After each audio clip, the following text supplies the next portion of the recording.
Hello दोस्तों, नमस्कार, स्वागत है। कैसे हैं सब लोग? आई होप काफ़ी अच्छे होंगे, स्वस्थ होंगे, मस्त होंगे। देखो यहाँ पर आपका आरआरबी जेईई के अंदर इतनी ह्यूज नंबर आप में वैकेंसी आ चुकी है, करीब-करीब 8000 करीब है और ये भी उम्मीद है कि अभी वैकेंसी और भी ज़्यादा बढ़ेगी। तो याद रखिएगा मेरे दोस्तों, ये सेशन उन बच्चों के लिए बहुत ज़्यादा ज़रूरी है जो आरआरबी जेईई में इस बार सिलेक्शन पाना चाहते हैं। तो किस तरीके से स्टार्ट करें, क्योंकि यहाँ पर कभी ऐसा होता है कि अप्रोच अगर आपकी सही नहीं है ना, तो कहीं न कहीं लैग कर जाते हैं अपने फाइनल डेस्टिनेशन से, जहां पर आपको पहुंचना है, मतलब जहां पर आपको सिलेक्शन लेना। तो आ जाओ फटाफट यार, सेशन बहुत ज़्यादा इंपॉर्टेंट होने वाला है। तो यहाँ पर कैसे किस तरीके से एकदम जीरो लेवल से तैयारी करें, कुछ पॉइंट्स हैं जो मैं अपने एक्सपीरियंस बिहाफ पे आपको बता रहा हूँ, बहुत इंपॉर्टेंट होंगे। देखो सबसे पहले अगर बात किया जाए तो इसके मेथड को समझिए, इसके एग्जाम के पैटर्न को समझिए, किस तरीके का एग्जाम का पैटर्न है। पहले एक बार बैठिए और एग्जाम के पैटर्न को देखिए किस तरीके से। जैसे मैथमेटिक की अगर यहाँ पर बात करता हूँ मैं, तो 30 मार्क्स का है और 30 नंबर का 30 क्वेश्चन। अभी आपका टाइम का भी कैलकुलेशन देखना होगा कि 90 मिनट, ठीक ना, 90 मिनट है यहाँ पर। जनरल अवेयरनेस और रीजनिंग यहाँ पर ये दोनों एक में आएगी, 25 मार्क्स का। जनरल अवेयरनेस जी आपका 15 नंबर का आएगा, जनरल साइंस आपका 30 नंबर का आएगा। तो यहाँ पर आप बहुत क्लियरली देख पा रहे होंगे कि यहाँ पर आपका टोटल 100 मार्क्स का होगा और 100 नंबर ऑफ क्वेश्चन भी होंगे। एक चीज याद रखिएगा, देखिए रीजनिंग और जनरल अवेयरनेस जनरल साइंस ये सब कुछ आप कर सकते हैं मेरे भाई, लेकिन मैथ में आपको स्पीड चाहिए। मैथ में आपको स्पीड चाहिए और ये याद रखिएगा कि आपका 90 मिनट है, तो आप इसको 30 मिनट में करने की कोशिश करें, तो बाकी आपके ये तीनों आप कितने में कर सकते हैं?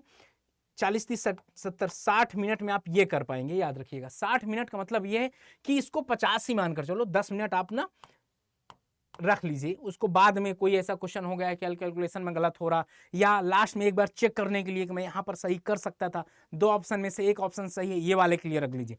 यहाँ पर आपको स्पीड बहुत ज़्यादा मेंटेन करनी होगी और रीजनिंग वाले पार्ट में भी आपको स्पीड मेंटेन करनी होगी। ये एकदम क्लियरली सुन लीजिएगा। आप अपने से पढ़ेंगे बिल्कुल कर सकते हैं, मैं डिनाई नहीं कर सकता कि आप अपने से नहीं कर सकते। जो पेपर यहाँ होता है अगर उसको मैं आपको घर पे दे दिया जाए तो बिल्कुल आप कर लेंगे। और यहाँ पर आपको जैसे जनरल साइंस में आपको बहुत कायदे कायदे की टिप्स और टिक्स भी बताई जाएंगी। तो यहाँ पर आपका एक्यूरेसी और टाइम मैनेजमेंट दोनों बहुत ज़्यादा इंपॉर्टेंट है।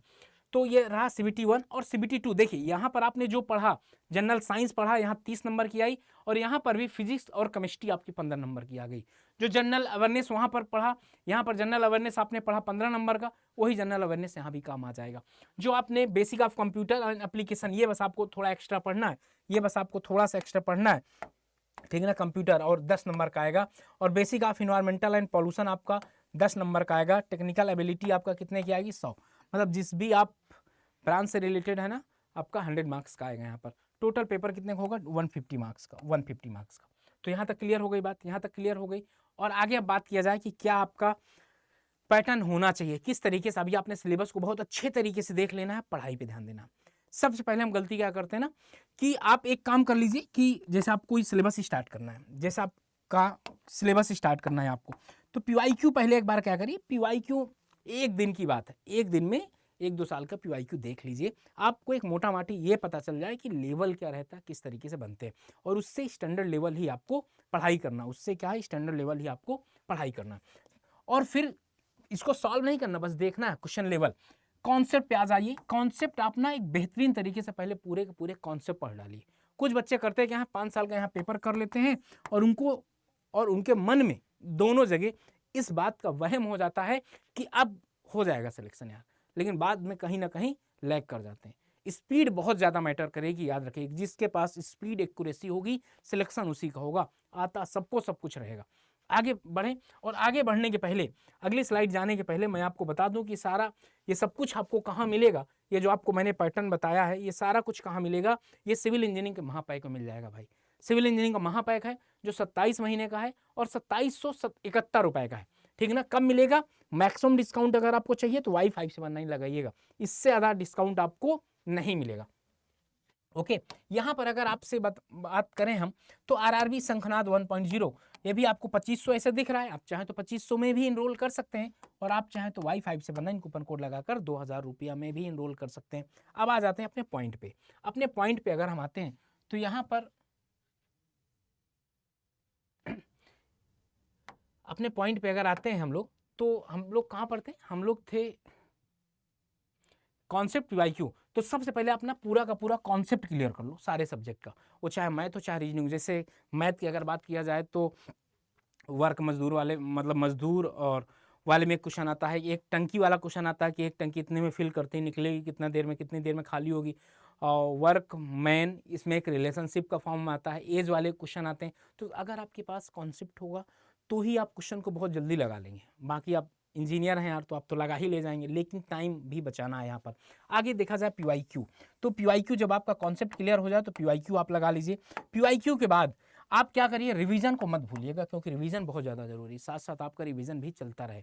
शॉर्ट नोट्स सब बच्चे बोलते हैं कि कैसे बनाएं, कब बनाएं, तो पहले जब एक बार आप पूरा सिलेबस फिनिश कर दें, फिर दोबारा जब रिवीजन करें तो रिवीजन के दौरान ही शॉर्ट नोट्स बनाते जाएं। और जैसे कि बीएमसी का बनाना, तो बीएमसी के बाद कम से कम 4 से 5 पेज आपको छोड़कर अगला सब्जेक्ट स्टार्ट करना। उससे एक ये आपको फायदा हो जाएगा कि जब दोबारा आप पढ़ेंगे आपको नई चीज़ मिलेगी ना, तो वहाँ पर ऐड ऑन कर पाएंगे। क्या कर पाएंगे? ऐड ऑन कर पाएंगे। तो ये आपके लिए बहुत ज़्यादा अच्छा हो जाएगा। ठीक, तो शॉर्ट नोट्स भी हो गया, रिवीजन भी हो गया। तो ये आपकी रहने वाली है स्ट्रेटजी पढ़ने के लिए क्या करना है आपको। ठीक है ना, आपको कॉन्सेप्ट वाई क्यों, आपका रिवीजन, शॉर्ट नोट्स, ये सब कुछ आपके पास होना चाहिए। तो याद रखिएगा। तो आई होप ये सेशन आप लोगों के लिए काफ़ी हेल्पफुल होगा। तो यहाँ पर मैंने आप पे ज़्यादा फोकस किया था कॉन्सेप्ट के लिए। कॉन्सेप्ट अगर आपका क्लियर है ना, मैं इसलिए बता रहा हूँ, अगर आपका कॉन्सेप्ट क्लियर है तो भाई किसी तरीके के क्वेश्चन बनेंगे आप कर ले जाएंगे। और अगर कॉन्सेप्ट नहीं क्लियर है तो दिक्कत हो जाएगी, तो थोड़ा सा दिक्कत हो जाएगी। तो चलो भाई, इसी के साथ बाइंड अप करते हैं और मिलते हैं आपसे बैच में।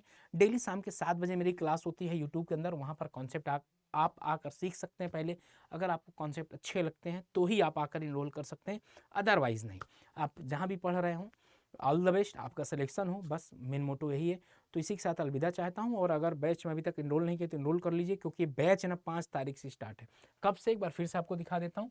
5 तारीख से बैच स्टार्ट है आपका। ओके, कब से? 5 तारीख से बैच आपका स्टार्ट है, ये 5 अगस्त से। तो अभी बहुत ज़्यादा छूटा भी नहीं है। चलो इसी के साथ अलविदा चाहते हो। Okay, bye bye, love you and thank you. जय हिंद। वीडियो को एक बार लाइक जरूर करिएगा अगर पसंद आए तो। चलो जय हिंद भाई।